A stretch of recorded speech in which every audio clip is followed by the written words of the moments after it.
Welcome to The Explainer, where we break down big ideas. Today, we're going to talk about something that really goes against the grain when it comes to building a huge world-changing company. You see, the secret, it might not be to think big at all. It might actually be to start, well, incredibly small.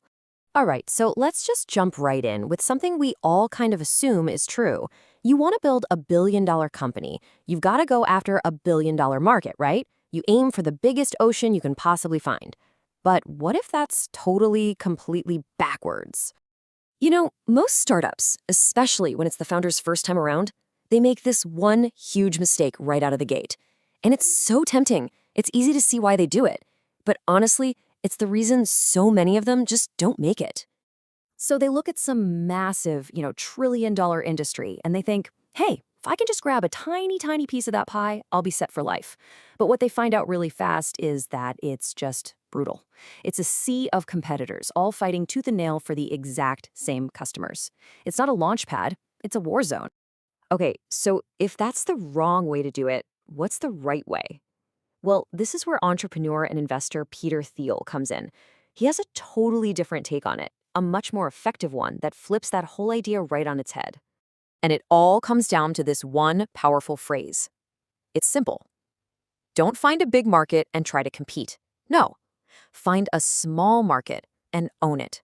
Just become the only game in town. Now, hold on.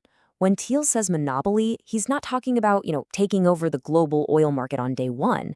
What he means is finding a teeny tiny, super specific, well-defined market and just dominating it so completely that nobody else can even get a foot in the door. And look, this isn't just some abstract theory. Let's see how this actually plays out in the real world. A lot of the biggest tech companies you use every day, they followed this exact same playbook. And where they started, well, it's often surprisingly small. Just think about Amazon. Back in 1994, Jeff Bezos didn't launch the everything store. He started with an online bookstore. And why books? Well, it was the perfect niche. Internet use was just starting to explode, books were already a huge mail order item, and he could solve a real problem that physical stores had. They just didn't have enough shelf space.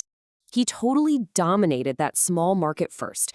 He started by just emailing 300 of his friends, and within a month, just 30 days, he was shipping books to 45 different countries. He owned the online book market before he even dreamed of selling anything else. That explosive growth happened because he was so focused. And it's the same story with eBay. They didn't start out trying to be the world's auction house. They started in a market that, to most people back then, seemed laughably small. We're talking collectible toys like Pez dispensers and Beanie Babies. They basically cornered a market nobody else was even taking seriously. And hey, Peter Thiel practiced what he preached. His own company, PayPal, didn't try to be the payment system for the whole internet. Nope. Their first target was this incredibly specific group, about 20,000 of the most active, high-volume sellers on eBay. Why? Because they had a huge pain point, and PayPal solved it for them. They monopolized that little group first. And this example just illustrates the strategy perfectly. Facebook. It didn't launch to the whole world, did it? It launched to a single university campus. The target audience was maybe 10,000 people. It was a perfectly contained little pond. Okay, but now check out the result of that focus. This is what's really wild. In just 10 days, think about that, 10 days, Facebook had already captured a staggering 60% of that tiny market. They had almost total domination of their niche before they even thought about the next university, let alone the rest of the planet. So why is it that chasing a big market from the get-go so often ends in failure? Let's actually break down the sort of mathematical trap that so many founders fall right into. A founder will sit there and tell themselves, the market for clean energy is $1 trillion. If I can just get 0.0001% of that, I'm going to be rich. But what this chart really shows is that 0.0001% is basically zero. It's an invisible, indefensible little sliver in a huge market with thousands of other people fighting for the exact same thing. Thiel's analogy here is just perfect, and it's really the core of this whole thing. It's way better to be a big fish in a small pond than an invisible fish in a vast, competitive ocean, right? Don't be the 100th pizza place in New York City. Be the only pizza place in a small town. Find a pond where you can be the big fish and no one else is even there to bother you.